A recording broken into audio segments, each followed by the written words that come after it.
Hello বন্ধুরা, শুভ দুপুর। তোমরা কেমন আছো? আমি ভালো আছি। তো আজ দুপুরে আমি কি রান্না করেছি তোমাদেরকে দেখাচ্ছি, তোমরা দেখো।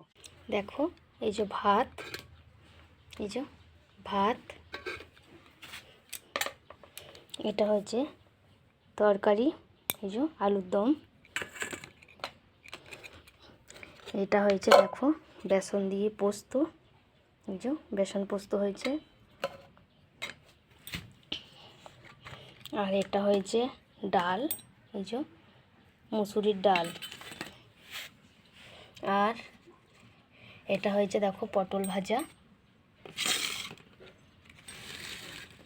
আর এটা হয়েছে কলমি শাক ভাজা, আর এই যে দেখো চুনো মাছ ভাজা। তো আমি কি রান্না করলাম তোমাদের সাথে শেয়ার করলাম, তোমরা দেখেছো। তোমরা কে রান্না করলে আমাকে কমেন্ট করে বলবে, আর আমার রান্না তোমাদের কেমন লাগলো সেটা কমেন্ট করে জানাবে।